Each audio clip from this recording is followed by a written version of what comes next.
Hello, everybody. Welcome back. I'm the second warm-up act of the day, right? So I'm going to take you through a little bit of history and my own personal perspective on things, and then Patrick's going to come in and correct me with how it really works. Is that right? So I'm Simon MacCormac. Pleasure to be here. Thank you very much indeed. I'm a consultant by background. Spent around 30 years wandering around in the wilderness of Asia. As a consultant, came back a few years ago and have been proud to be part of SCiO since I came back to the UK. Hadn't heard of it, by the way, before I came back, but glad to be part of the club. I'll take you through a little bit of my history as we go through this, because this is going to be a bit about history as well. Okay. So multi-methodology, well, it's multi, so it's going to be a game of two halves. I'm going to be talking to start off with a little bit about some of the frameworks which aid us in method selection and how they, from my perspective, how they came about. And then Patrick's going to be taking you through some practical examples and real cases. And of course, there'll be some time for some questions and answers. Both parts are focused on practice. We are all practitioners. I'm going to be talking a little bit about theory, but how that theory applies in practice. Because I'm the kind of person, and I suspect some of you are the same, that when we do something, like to know why we're doing it.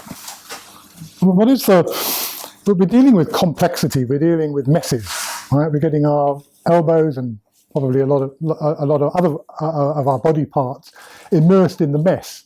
But what is the firm ground that we stand on that allows us to make decisions and do things and say, I think this is going to work? And I like to know why.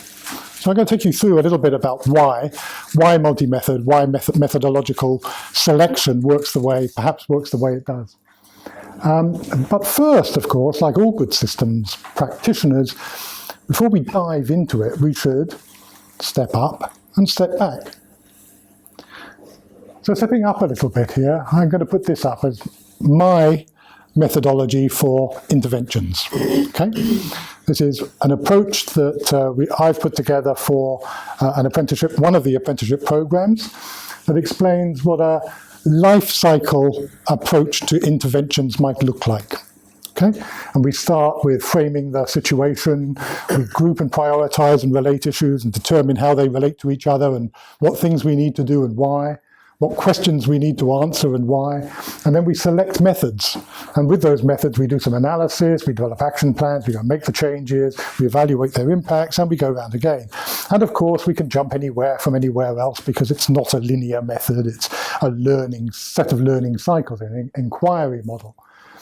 And therefore, in my frame of thinking, picking an approach or a set of approaches is part of the intervention. Of course, it's possible to think of interventions differently to this. You could say, I'm going to apply SSM, and step 7 of it is the intervention bit. Right? In the canonical form, in 1981 form of Checkland, the intervention is within the method. And other methodologies have interventions within them too. But I want us to be thinking about it differently. I want us to say, we're going to come at the selection of our methods and approaches based on some understanding of the situation that we're in. And something about that situation is begging me to look at it in a certain way, analyze it in a certain way, make change in a certain way. Okay? So that's stepping back. That's stepping out. Now I'm going to step back. Okay, I'm going to step back in time to 1991. Okay, and this is my view of 1991, and I'm going to put words in other people's mouths throughout this, and there are people in the room that could easily challenge me because they know the people that I'm going to be talking about better than I do. So I invite you to heckle. It won't be the first time in my life that I've been heckled, right? But here's the situation as I saw it back in the early 1990s. You had a whole bunch of academics predominantly in different schools with wearing different hats, developing different methodologies. And those methodologies were going through a sort of set of different things. There was quite a lot of simultaneous attempts at integration. So the systems engineering lot was saying, we can make good hard things, but we're not very good at dealing with people things. How can we build some grand unified theory that builds SSM into systems engineering, and therefore we can do it all, right? You had a differentiation occurring as well, right? So you had Checkland and Wilson falling out about which variant of SSM and how many whiteboards you should be using to capture conceptual activity models.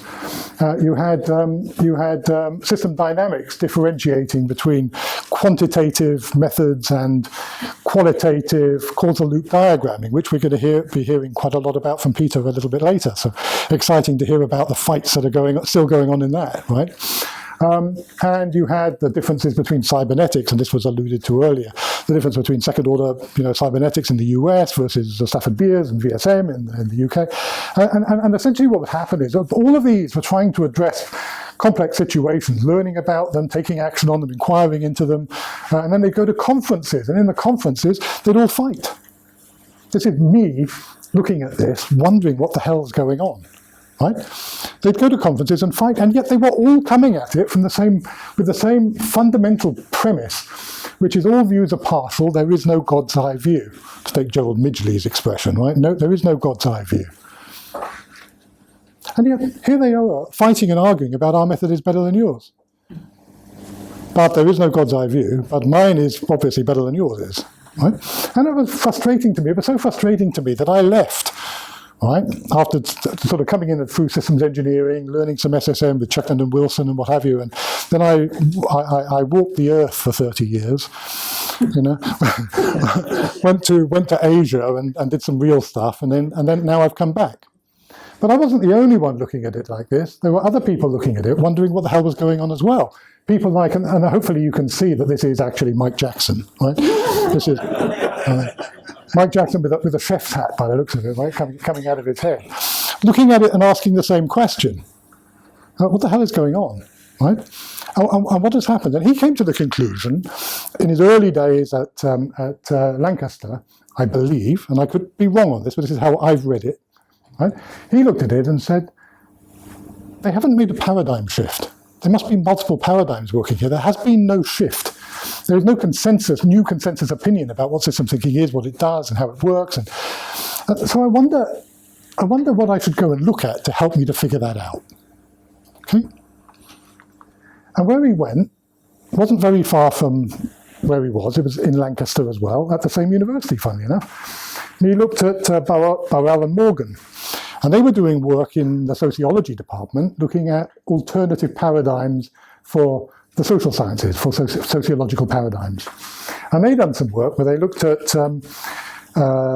fundamentally structuring different sociological theorems and frameworks into four.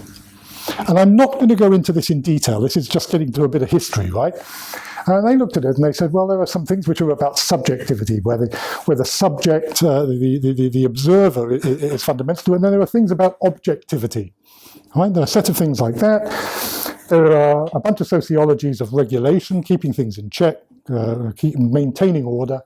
And there were some things about the sociology of radical change, fundamentally transforming, wanting to be better, improve, change, everything, da-da-da-da-da.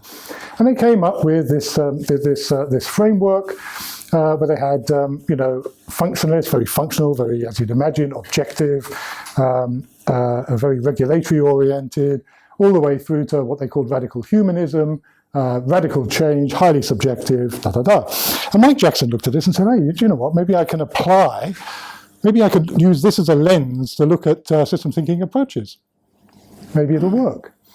I'm not going to go through them in a lot of detail. I'm going to leave it there for you to read. Okay, you can see what's written there and how those different things how those different things work out. And what the grid allowed us to do is to relate systems approaches to them and start to think about them in slightly different ways, and say, I wonder whether there is a paradigm underpinning this that works for me. So the framework of thinking like this can be used to say, by putting a methodology into one of these boxes, what does this reveal about the world to me in some sociological way? But I think more important, what it actually also does is it says, by putting a methodology in one of these boxes and applying it, what am I potentially missing out on? Right? And Mike Jackson uses the word critical through a lot of his work. And critical has many meanings, actually. It has some philosophical meanings, which I'm not going to go into. It has some practical meanings, which means that we're being critical of it, which we all understand. But I like this view of it, being critical of it and saying, what isn't this going to give me? What might I be missing out by using an approach that's only focused on one quadrant that might be relevant to the situation, the problem that I'm trying to address. Is that okay? So what he did, and this is a little bit of a very rapid view of the Mike Jackson 40 years of working at the top of his field, right? So forgive me that I've condensed it into a page, okay? But what he did is he started off with the Bowl and Morgan sociological paradigms. Then he used that to evolve over time, by the way, because this wasn't a static thing, the system of systems methodologies and how different methodologies could be mapped in a particular way.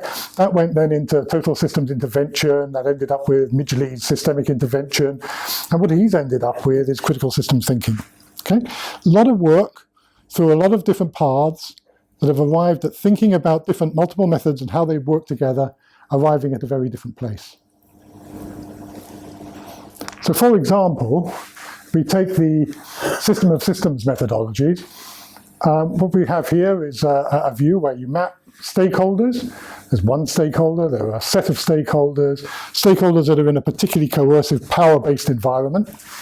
And you look at whether the systems and the situation that the system's addressing is simple, complicated, or complex.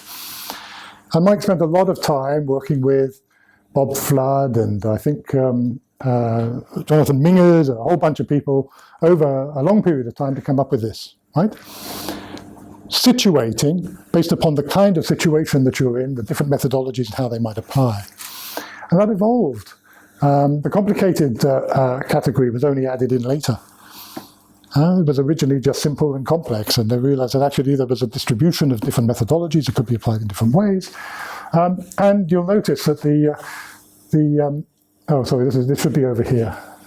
It's part of the problem of condensing the work into a narrower slide set.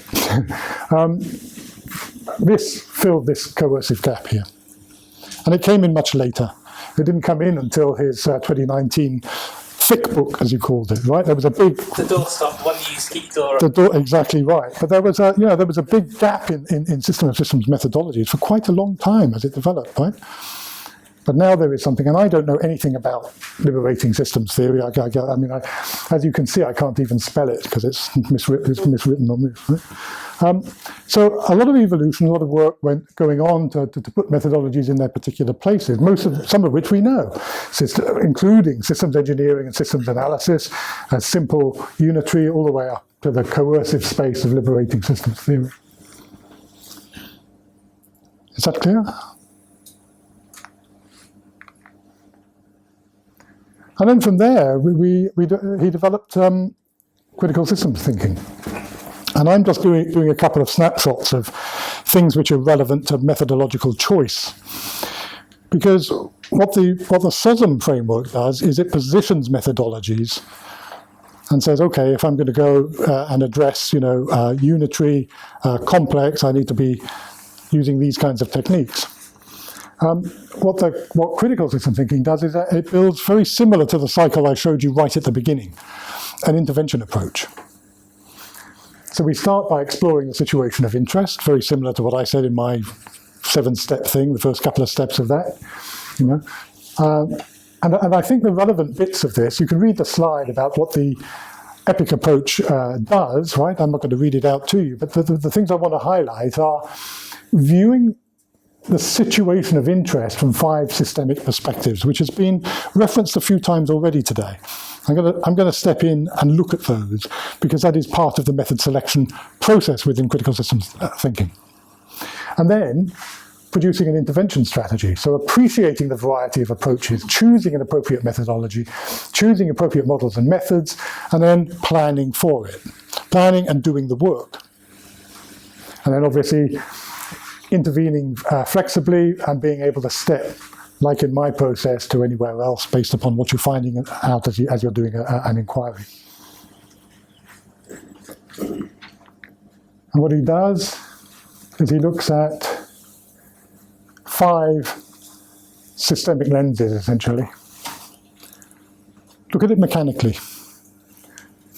look at it from a goal-seeking behavior, very much an engineering kind of worldview, taking inputs, making a transformation, creating outputs, saying how does this apply in the situation that I'm addressing.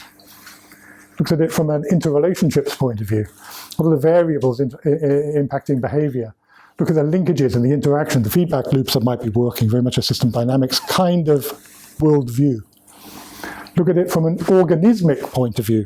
The word, with respect, you were struggling for a bit earlier, right? MS is the gift that gives on giving. The organismic perspective. Look at it from a viability and agility and ability to adapt, interacting with its environment, maintaining dynamic equilibrium. Look at it from its purpose point of view, again, very much an SSM, an interpretivist paradigm kind of perspective, and also look at it from a societal and an environmental point of view. How do we overcome marginalization, that disenfranchisement, challenging whether the powerful will listen and or act, and whether there are power imbalances, and understanding the situation through these 5 lenses, because by understanding them through these 5 lenses, we'll be making the right choices about the techniques that we apply. Particularly if we bear in mind the question that I raised earlier. By using this approach, what in here would I be missing out on? What might be important to my situation that I won't be taking account of? And therefore, if I'm going to have a multi-methodology, I better be picking a method that brings that aspect to me. Okay? Now we drive south a bit. We go down to Milton Keynes, and we look at an alternative kind of suite of things. And what I'm doing here, and I apologize again for it, right, is I'm taking very big, detailed books that were written over hundreds of years, and I'm distilling them into half a page. Right? But this is my take on Ray Eison's book, right? The one that gave you, The juggler. Yeah.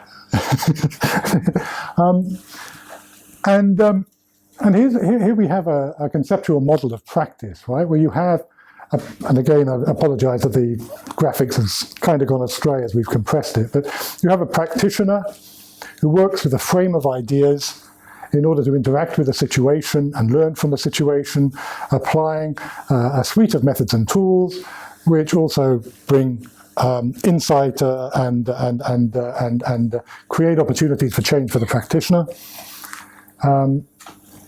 And he has an ISO 4, as he calls it, a metaphor of juggling, right? Being the practitioner, engaging with the situation, contextualizing the methods that are being applied, and managing the framework of ideas.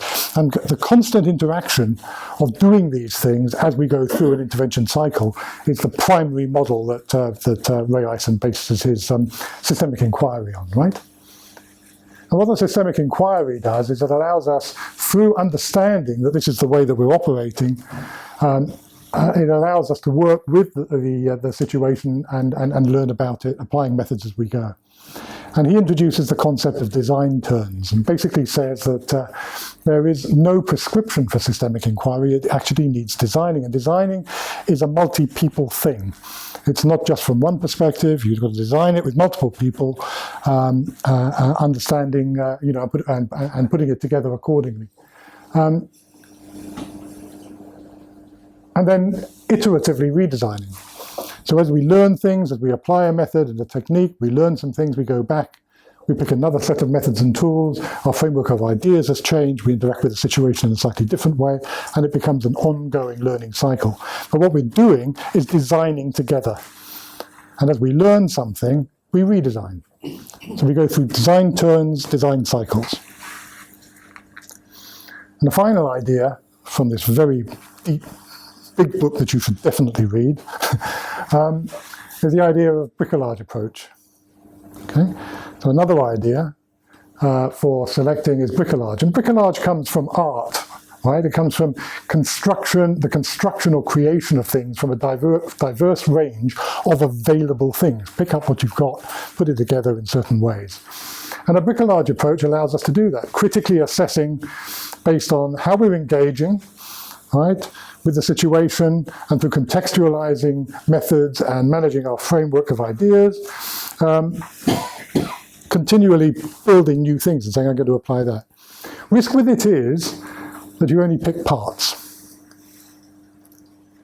You pick bits of methodology rather than applying methodologies in the whole. And there's a big distinction between the two. And I know Mike Jackson has very strong views on this, right? Mike Jackson, again, I'm putting words in his mouth. Mike Jackson's view on this is you apply the whole methodology. If, for example, I decided to only apply rich picturing, and then I decided to go into something else, use VSM, and then I went back to use another part of SSM, by not closing the cycle, you're not re-inviting people to reinterpret, express their changed worldviews, manage the change holistically. So he argues that you need to do whole methodologies all the way through. Of course, other people have different views. I'm sure Patrick will have a view on this in a minute. And the final thing I'm going to leave you with before I hand over to Patrick is a completely alternative one. So just to be clear, we looked a little bit about SOSM based upon Burrell and Morgan's sociological paradigms and how they might play out and how methodologies might map across unitary through to coercive and complex down to simple. We then looked at how critical system thinking has kind of evolved from that in an epic cycle, and how you select methodologies using the 5 lenses to understand the situation you're in. We then looked a little bit at the OU school of thought through systemic inquiry. And this is a final one for me, which is Jonathan Mingers, who, by the way, started work with Mike Jackson on the Burrell and Morgan stuff, right back in the early days of multi-methodology. And he looks at it from a very simple point of view, a very pragmatic point of view. You can mix methodologies for 3 reasons: creativity, completeness, and triangulation. Creativity, if I don't know about this situation, throw another method at it and see what it tells me. Use it to create some insight or some understanding that you didn't have before. Or for completeness, which is much more aligned with the Mike Jackson approach. Take a particular method, a particular approach, decide what you might be missing from it, and to complete the picture, pick a methodology that you apply. And the third one is for triangulation. I might apply this method, which will tell me certain things. What I'd like to do is to apply another one and see if it tells me the same things. And then I've got some triangulation that there's something about this is fundamental, something about this is right. Okay? I'm going to pass over to Patrick now. Have I taken too long, by the way? No, it's bang on. I've done all right, have I? Okay. Thank you very much indeed. Need the mic. Oh, yes. One of those. One of those. Those are for you. Okay. Are we good for sound, Steve? Okay. So I'm coming at it from a slightly different place, as you might expect. Don't disagree with any of the, the stuff that Simon's been through, but for me as a practitioner, it kind of doesn't answer the question. All it says is, here's some ways of thinking about the field, and you might want to do combine approaches. Well, yeah, but how? And this does a little bit of why you might want to. Terrific, but how? Is really what I want to focus on. So, that's yours, isn't it? So the how to choose approaches and how to combine approaches is really what I'm going to talk about, and I'm going to talk about it from a very personal point of view. So this is about I'm not saying this is right. I'm just saying this is kind of how I do it. So there's a sort of theoretical view of this, which is of how you would pick, which is according to what's the nature of the complexity in the situation that we're looking at. Is it perceptual? Is it structural? Is it dynamic? And different approaches sort of play strongly or weakly in those three kind of dimensions.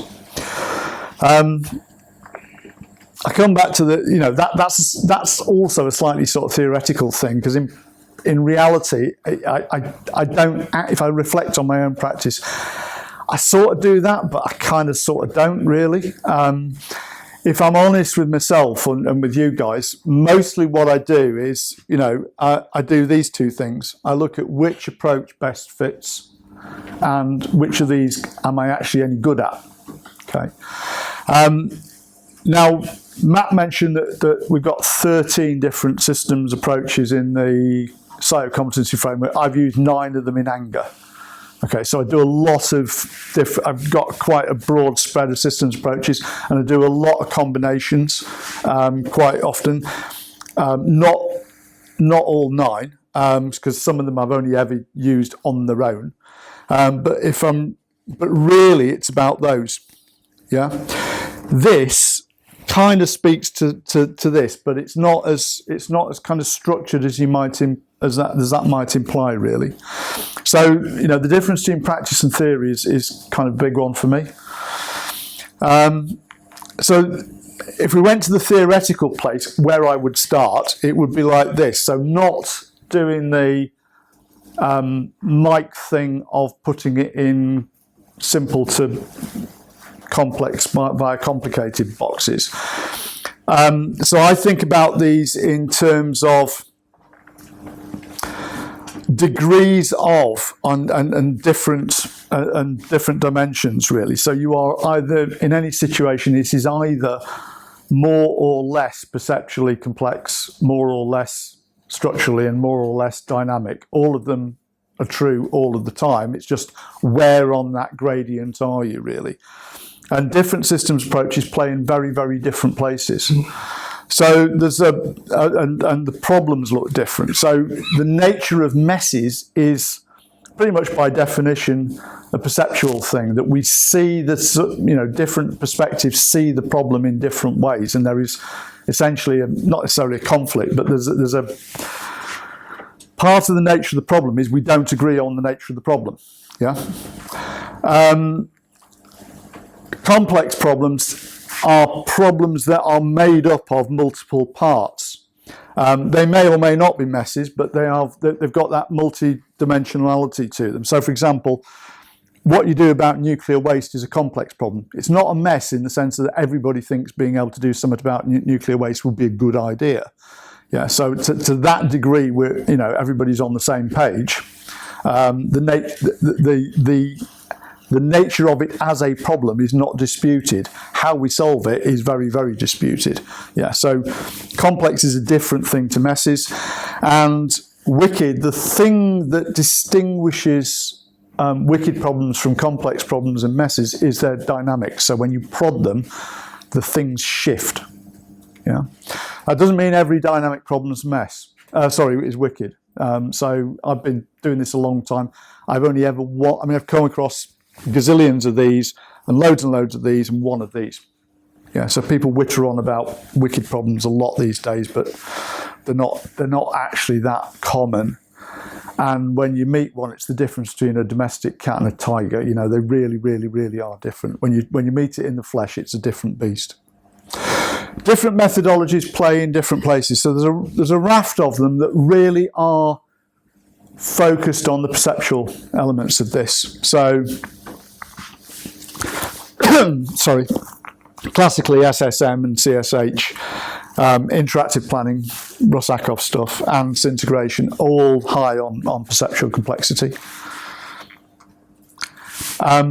There's a load that work on the dynamic complexity. So obviously system dynamics, agent-based modelling, which we haven't got in the competency framework, but sometime we're going to have a discussion about that, aren't we?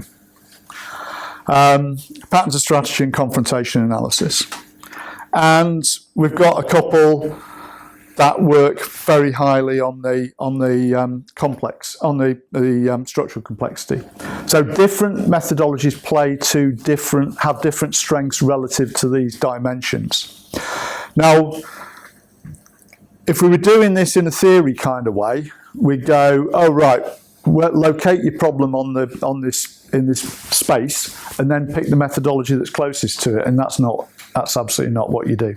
Okay, so what I actually do is, how does this methodology fit how the problem appears, and can I actually do it, and do it on that basis?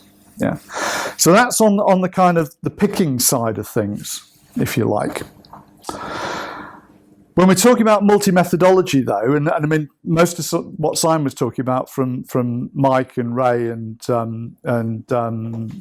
Mingus was about picking methodologies. It's not actually about multi-methodology.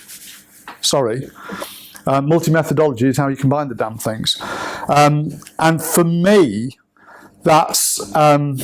sorry, wrong title on that. I nicked it off another presentation. For me, this is about... There are 4 different ways in which I have typically done combinations.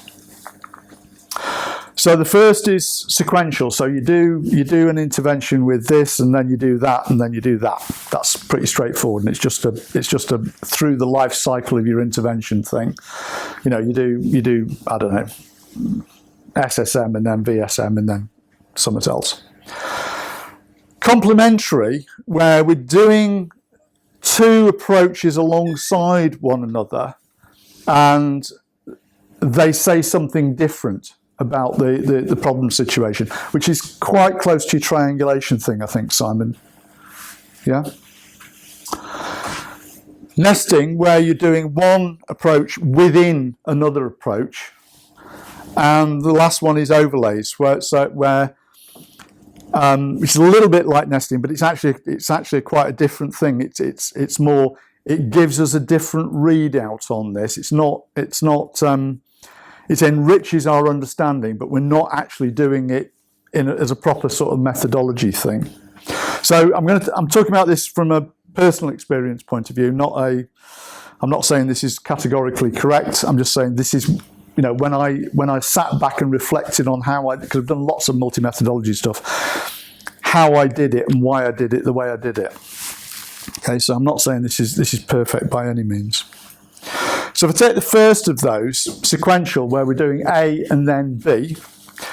So quite common one is SSM to VSM. So, you know, you do all the front end of SSM and then design using VSM. So this bit of SSM, if you like, which is you're starting with a problem situation and you're doing the system definition, and then you go on to design using VSM. Done that a lot. So example I've got there is we did it for a neuro and spinal network in the Northwest. So this was a tertiary hospital, just did neuro stuff, working with, I think, about a dozen acute hospitals and something like 1,000 GP practices. Yeah. So named the system using SSM and then went on to design it using VSM. Yeah. So we're not doing a full SSM cycle, we're just front loading with that. Really, really common one for us. Redesign the organisation, because you get asked to do organisation design a lot. Redesign the organisation using VSM and then use mosaic transformation to transform it. That's relatively easy, simple. Example I've got there is a pharmaceutical company. We did the org design using VSM, and then we did a mosaic transformation. They commandeered the canteen. So I mean, it's quite, it's a big organisation. It's like tens of thousands of people. They commandeered the canteen. I mean, they weren't all in the same building, obviously. That'd be weird. And set our tables out, which is sort of probably the width of this room and half as much again. And did a big mosaic transformation model of all the things they had to do. 100 things they had to do to transform the organisation. Yeah, and there's a natural sequence there from VSM into mosaic, and it's dead easy. You mentioned strategy, so patterns of strategy.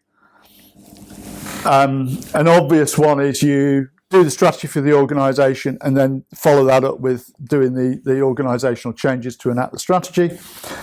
That's the flow that way. There's a sequential one that goes the other way, which is we redesign the organisation so that it can do strategy better, both conception, both formulating it and executing it. And again, done both of those in pharmaceutical companies. Syntegration. So for those who are not familiar with syntegration, it's if we've got a really, really, really snotty problem. This has never let me down as a problem-solving approach. We did it in an IT company. They'd been stuck on a problem for 18 months that was tearing the board apart, and we did a 2-day integration and cracked the problem in that time. Spookily good, just spookily good. And we went on from that to redesign the organisation using VSM. So, the sequential one is kind of easy. You don't always know at the start you're going to do A and then B. You start where you start. I start where we are with the client, and you get as far as you get, basically. Yeah.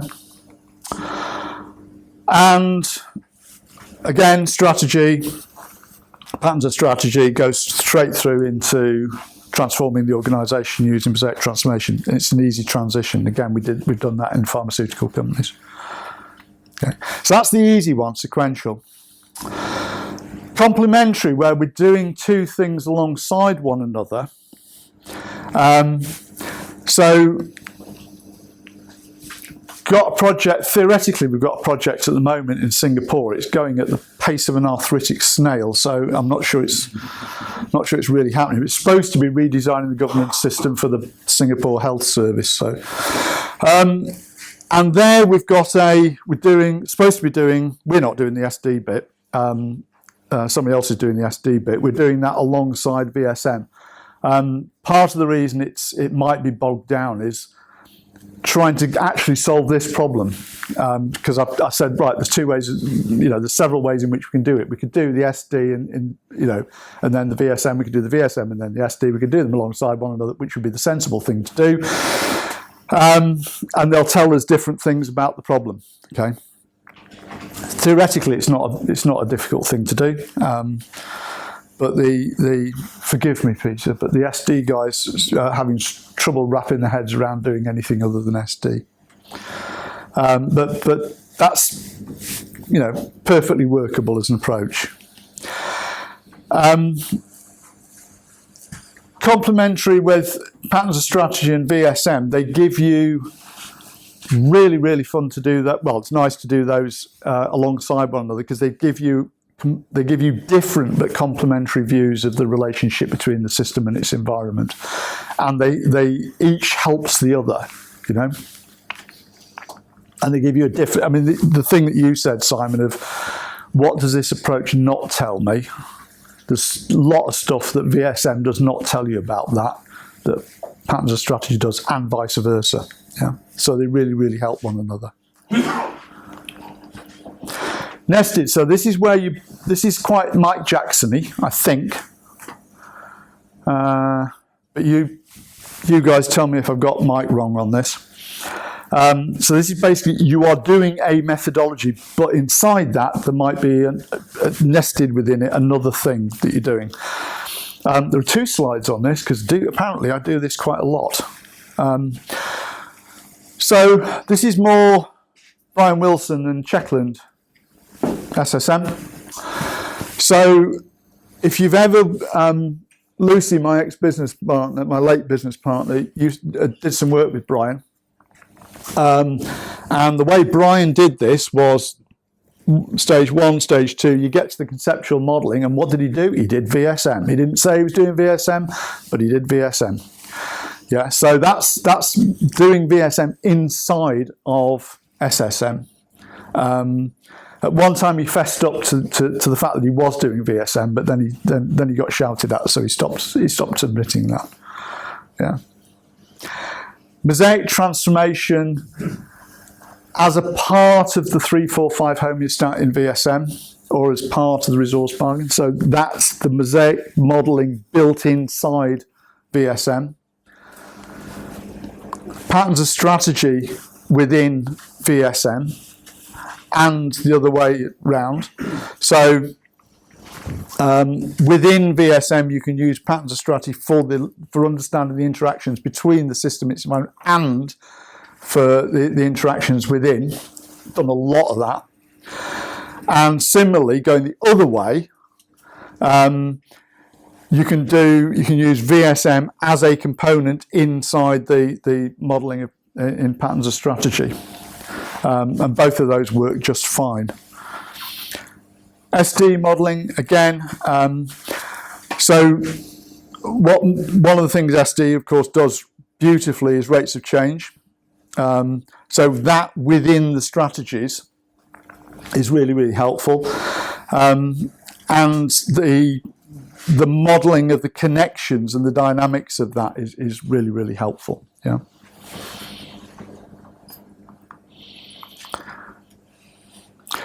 Integration, again, the same IT company, another one similar sort of size, which is kind of at the top end of the medium-sized company range. Using integration not as an event, but just as a model to build the 345 Hoverstadt inside VSM.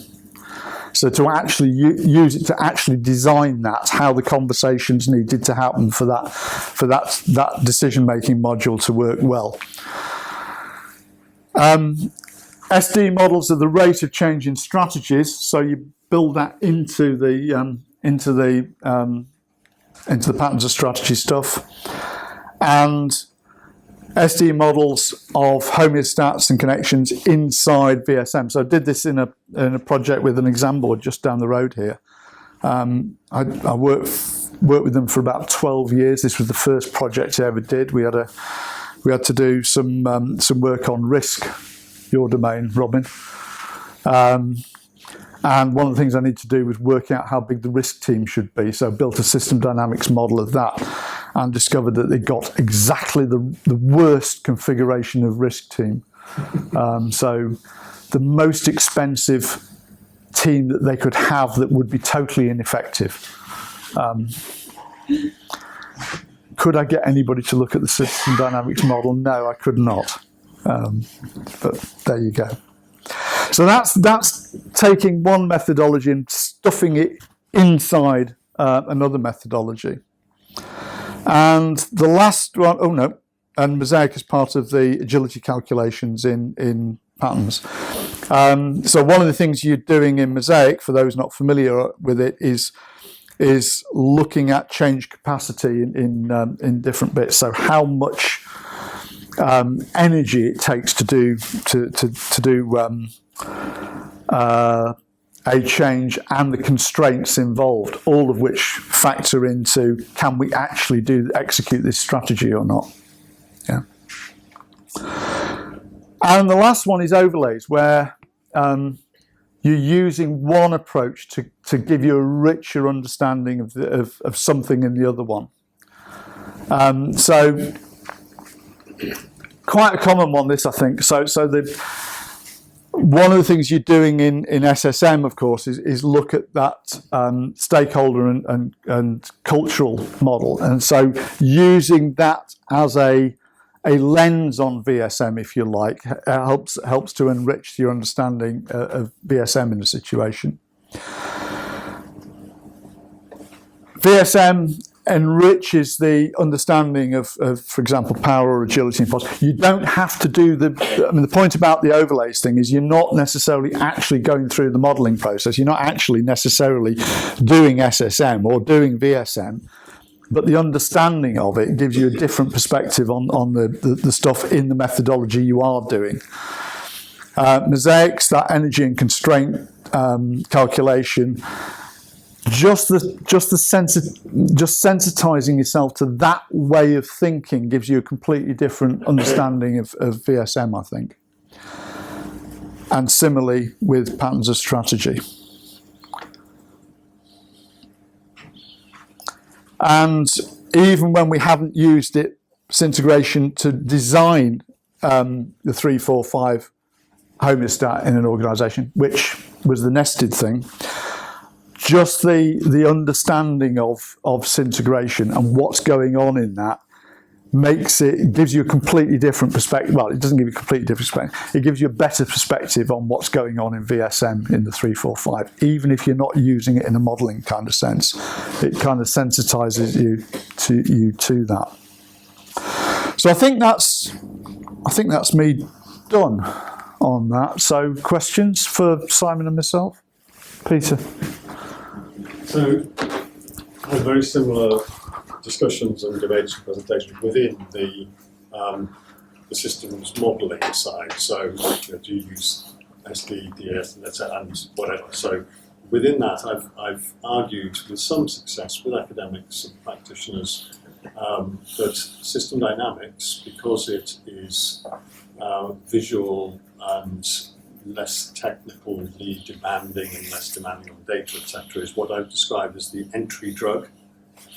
That actually it performs a function that gets people over the threshold of what is otherwise a sort of wide range of potential methods and approaches. And without sounding too philosophically pragmatic, there is an issue for me that if one is expected to know 9, 13, 25, 500 different approaches, you'll never do anything. So the question is whether you think there is an entry drug into that panoply of different approaches that just gets people moving without too much navel gazing.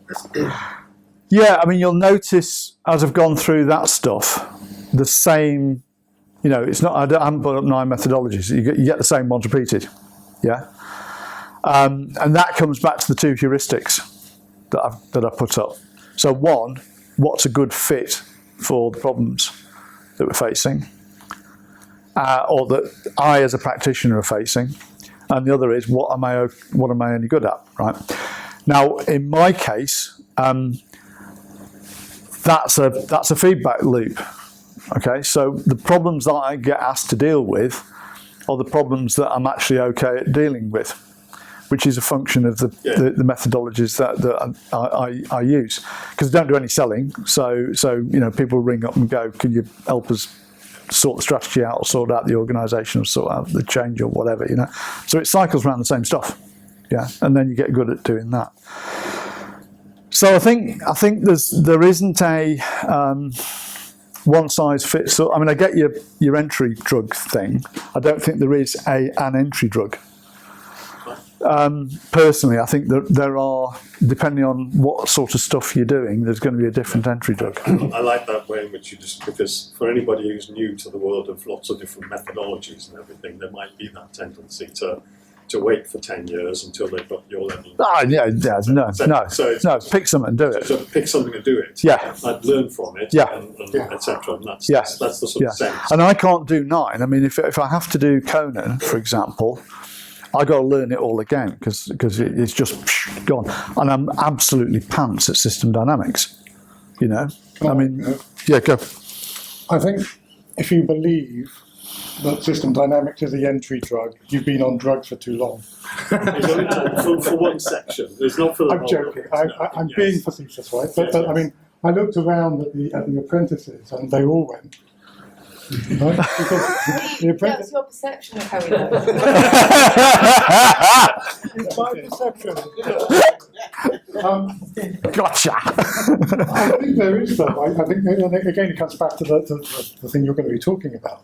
I think the entry drug has become the Senge-esque kind of causal loop diagram modelling kind of way, and we see that in for example the civil service special interest group. Yeah, and their toolkit. And the toolkit that they're applying, and when we try to move the toolkit into more robust methodologies, let's put it that way, there's resistance, right? The resistance is we want it to be quick, we want it to be easy to apply, we don't want it to be too technical, but of course it's got to work for us, and da. It's got to work for the most complex things anybody's dealing with. Exactly, the 5 missions of the government all together. So, I mean, my own personal view is, but it's an extraordinary bias, but I've got to get it in because you've got SD in and he's going to get VSM in. It's SSM. Because one of the things SSM does is it gives you the opportunity to plan in SSMP mode the intervention itself to then do the thinking and the content-based modeling, you know. So, I think it depends where you're coming from. And I mean, without giving too much away, you know, we put up on the parish notices slides. We've got this working group with the civil servants, through Government Office of Science. And this came about through, you know, us and Mike and Ray sending basically a slightly irritated letter about the toolkit. Yeah, you cannot be serious. And one of the things they said was they were doing the gateway drug thing. Okay, so one of their issues was 90-odd% of civil servants come from an arts background. How, as Government Office of Science, could we get them to think about something from a scientific point of view? And they thought systems thinking would be it. And you go, great, super, love it. If you're trying, you know, people from an arts background typically are in an arts background because they don't like numbers. So why would you use the most numerical systems approach as an entry point for them, you know? So if your mind works, SD, super, just go. But if it doesn't, you know. So I'm all for the entry, you know, the easy entry, but it ain't always one.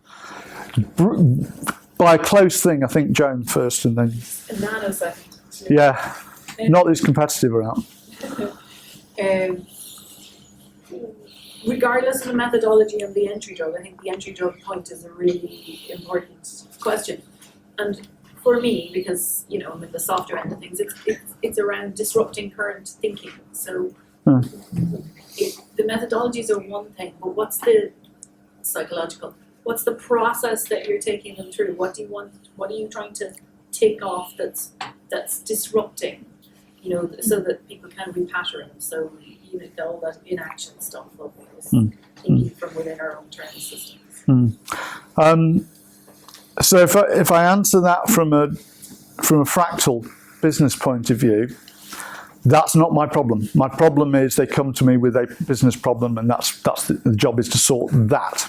Okay, and they've already decided they want it sorting. Thank you very much. That's why they've come.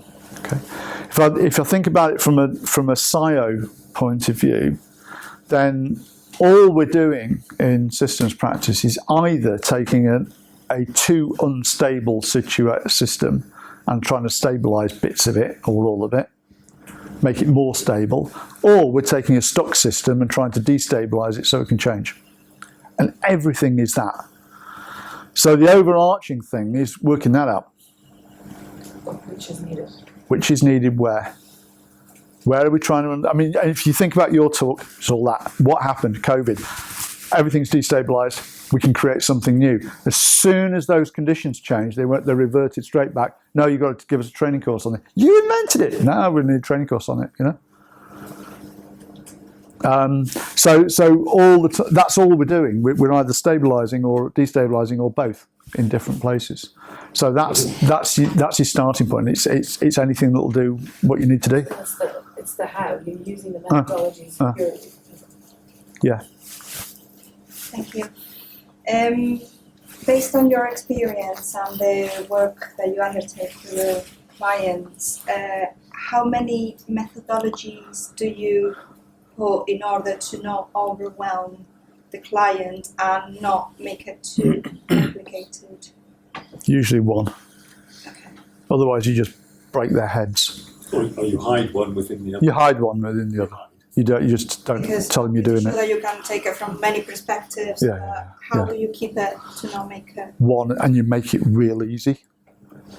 So you know, we work a lot on,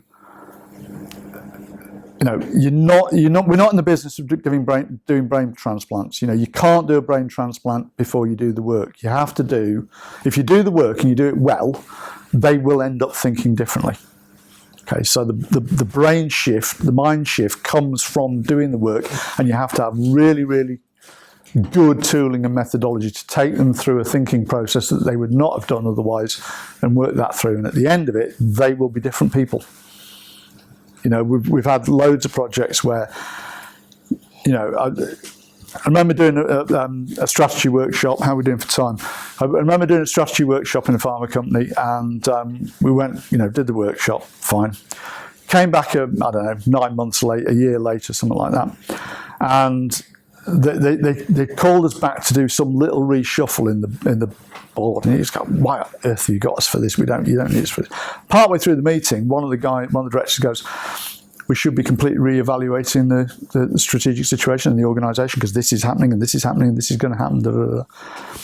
And the MD just stood up at the front and went, right, so if we did full patterns of strategy like that, just in the room without any kit, without anything, it's just like, if we do that, then they'll move there and that's not going to work. So we can do that, and they'll move to there, and then we'll be able to do that, and then win. Everyone goes, yep, right.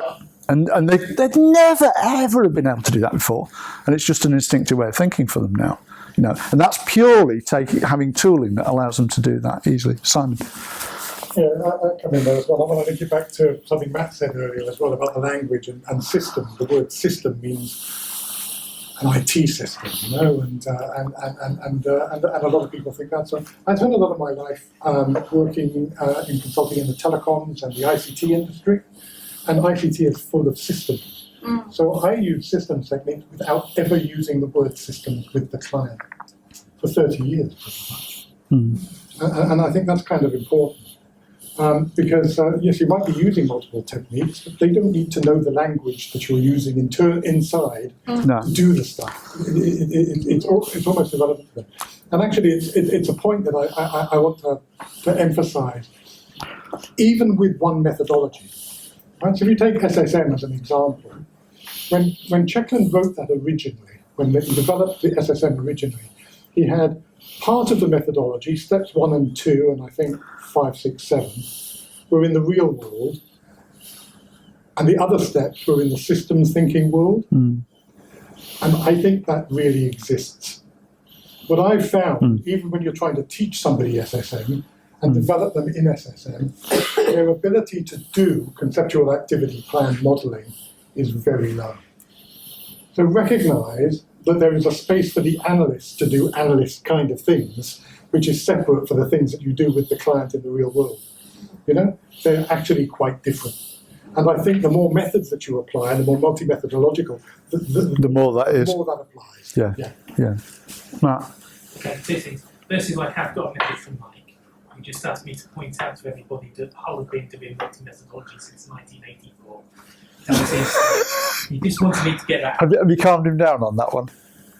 Didn't need to calm him down, Okay. because I did. Okay. Anyway, what I would say is, I think all of that was interesting, but I think there might have been a bit of a paradigm shift, and I think you brought it up, and it's certainly I directly refer to, is if you look at EPIC, it goes from let's use methodologies and multi-methodologies to let's go and get the 5 lenses, and then from the 5 lenses which use, I'm not saying this is what Mike does, but it's just my terminology, uses the fundamentals to map out what the problem is using the 5 lenses.